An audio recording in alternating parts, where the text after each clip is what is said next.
আবার বহু বছর পরে এইভাবে ভ্লগ ভিডিও নিয়ে এসেছি। তোমরা নিশ্চয়ই ভেবেছো এই মেয়েটা ভ্লগ করা ছেড়ে দিয়েছে, এবার এইসব ভিডিওই আমাদের দেখতে হবে, আর ভ্লগ পাবো না। না না, এইসব ভেবে কোনো লাভ নেই, আমি আবার ভ্লগ নিয়ে চলে এসেছি। এটা হচ্ছে কি কালী পুজোর ভ্লগটা, আর সেটা আমি এখন দিচ্ছি। কেন দিচ্ছি তার কারণ তো অবশ্যই আছে, সেটা তোমাদেরকে নিশ্চয়ই জানাবো। তার আগে দেখে নাও, কালী পুজোর দিন আমি গেছিলাম শুভদের বাড়িতে, কারণ ওদের এখানে বিশাল বড় করে কালী পুজো হয়। আর এরা দুই ভাই বোন ওই দিন এতটা জেল্লা দিয়ে সেজেছে যে আমাকে ওদের সাথে মানাচ্ছিলই না। আমাকে পুরো দেখো কাজের মাসি লাগছিল, আর ওদের এত সাজগোজ দেখে আমি তো অবাকই হয়ে গেছিলাম। যাই হোক, আর এখানে মাকে দেখো, মুখটা দেখেই মনটা ভরে যাচ্ছে, আর আলাদা করে কিছু বলতে হচ্ছে না। যাই হোক, আমরা সবাই মিলে তারপর পুজোয় বসে গেছিলাম। এবার বলি যে কি হয়েছিল এতদিন, কেন আমার কোনো ভ্লগ আসেনি। দুর্গাপুজোর ভ্লগগুলোতে তোমাদেরকেও বলেইছিলাম যে আমার ঠান্ডা লেগে পুরোই অবস্থা খারাপ হয়ে গেছিল। এইবার বুঝতেই পারছো কেন ভ্লগ দিতে পারিনি, এতটা শরীর খারাপ ছিল, তার মধ্যে এই প্রবলেম, আজকে কালকে সেই প্রবলেম, এই সবের চক্করে ভ্লগ করাই হয়নি। দুর্গাপুজোর পরে আবার সেই কালী পুজোর দিন ভ্লগ করেছিলাম, তাও সেটা পোস্ট করছি এখন। না না, তোমরা আবার এটার জন্য আমাকে গালাগাল করো না কিন্তু, কারণ কি কোনো প্রবলেমের জন্যই নিশ্চয় দিতে পারিনি, তাই না?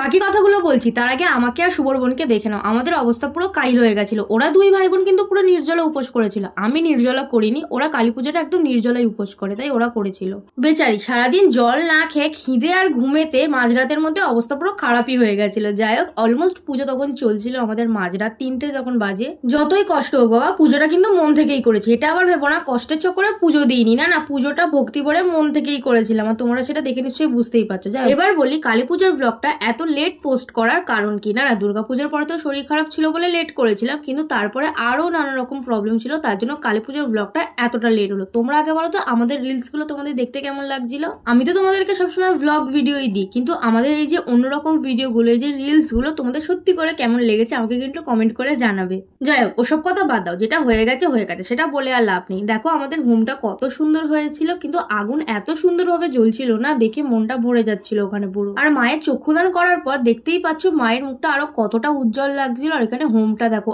এত দারুণ হোম হয়েছে না যে কি বলবো। আমরা কিন্তু যতই ক্লান্তি হোক না কেন, কিন্তু মন ভরে যাচ্ছিল পুরো। আর ভোর তখন বাজে 4:30, তখন আমাদের অঞ্জলি হচ্ছে, মানে পুরো সারা রাত ধরেই আমাদের পুজো চলেছে। তারপরে ভোরবেলা এসে আমরা অঞ্জলি দিয়েছি সবাই মিলে একসাথে বসে। দেখো তোমাদেরকে তো আমি বললাম যে আমি নির্জলে উপোস করিনি, আমি জল টল খেয়েছিলাম, কিন্তু শুভ আর শুভর বোন না প্রত্যেক বছর এই কালী পুজোটা নির্জলা উপোস করেও একদম নিষ্ঠা ভরে পুজো করে, সবাই নিষ্ঠা ভরে দেয়। যাই হোক, অঞ্জলি শেষ করার পর আমরা সবাই মিলে প্রদীপ জ্বালিয়ে নিয়েছিলাম। যাই হোক, আজকের ব্লগটা এই পর্যন্ত। কেমন লাগলো জানে সাবস্ক্রাইব করে দিও।